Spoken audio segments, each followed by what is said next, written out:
Hello, ladies and gentlemen.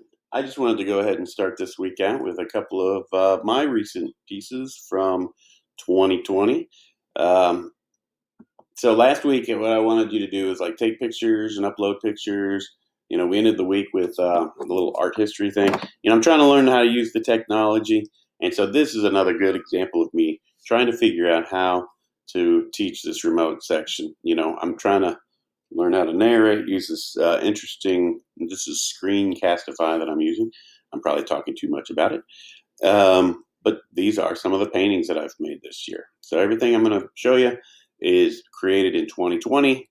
Um, the first one being this skull image, and I kind of used that a couple of times with this marching band hat. But you can see these were early on in the year, and what I was concentrating on was form, getting things looking round, making it look like it's creating shadows, and all that good stuff. So this is a painting of my daughter. This is a simple still life. Here is a self-portrait. Some other still lifes, I'm using symbols like skulls, here the chess pieces, the art history books, the dummy head, trying to create something that creates a little bit of a mystery, and you're trying to figure out what's the connection between the fallen down chess pieces and the two skulls and this dummy head. I try to ask a couple of questions with this painting. This over here, this is another still life of the skull and the marching band hat. But this has the feathery plume and the emblem of the eagle. Now the red came about. I guess I was just getting tired of this black and white and gray painting stuff, and so I needed some color. And then I was just kind of throwing this red in, and it kind of had a real intense look. Made it look like it was being consumed by fire. So who doesn't like that, right? So I just kind of left it like that. These are a couple of still life paintings that I've made as demonstrations for my students. The one on the left was I did a time lapse video for it, and the one on the right here I did a PowerPoint. And basically, I tried to use these to help teach my classes last spring. I'm a big fan of portrait painting.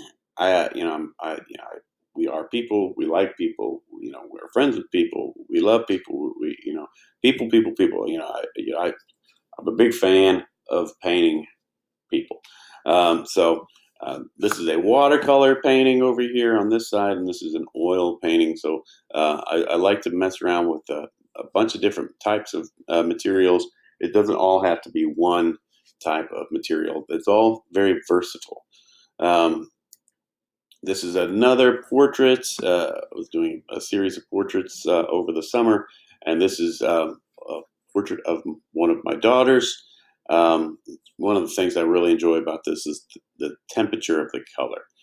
There is like warms over here, there's cools over here.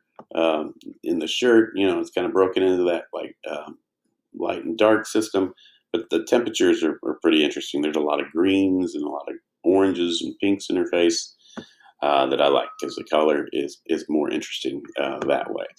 These are little plein air paintings. Basically, they are paintings. You take your stuff, you take your canvas, your easel, your hat.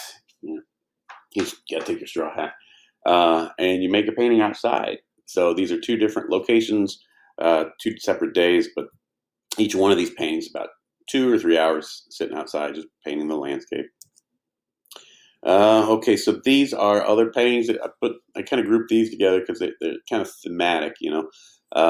So here, what I wanted to do was I wanted to create a big painting of a lot of different people. We had a lot of gatherings over the summer, people protesting and people getting together.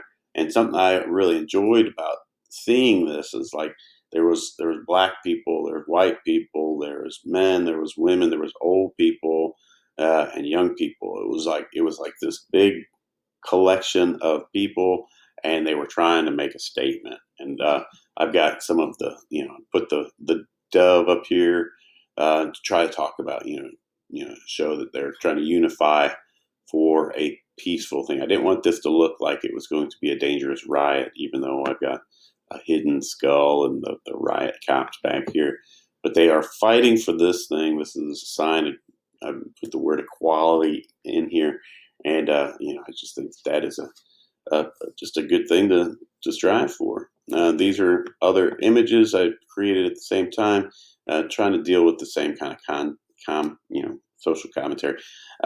This image was actually appropriated from a magazine cover, and it was just loaded with people, and it was just basically it was what I wanted to do here, but this artist just did a better job of it. So I made a little sketch in my watercolor sketchbook of the centralized figure, and I just really enjoyed that image. And this is another one that was inspired at the same time.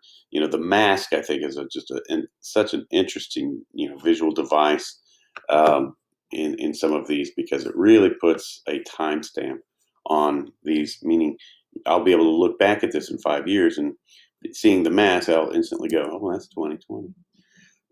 So here are some of the ceramics. So now I realize I've just showed you a bunch of paintings, and I'm going to share this with my painting class, my ceramics class, and my intro to graphic art class. Um, so apologize to my ceramic people. I only have these two images of my ceramics, but I've been working mostly with my paintings because I took a couple of painting classes, so that's why I had so many. But I do like to make pottery. I'm a big fan of throwing on the wheel. Uh, these were done at the school before the shutdown, and then these were done in my garage, either in the spring or in the summer. I've got a wheel at my house, and I like to go in the garage and throw the mud around. You can tell this is the garage because I got the Barbie car right here. We like to take that on road trips. These are some drawings. Just kidding about the road trips in the Barbie car. These are some drawings. They're kind of stylistically different, and I've got more drawings, but I wanted to show you these because these are kind of things that I enjoy to investigate in drawings. More still lifes, like the earlier paintings, more portraits.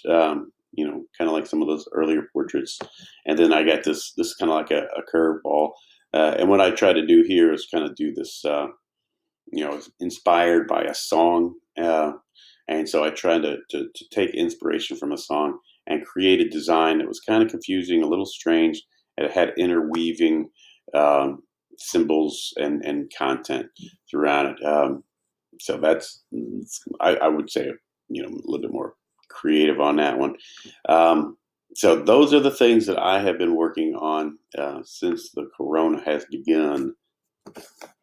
So I hope this video worked. Good.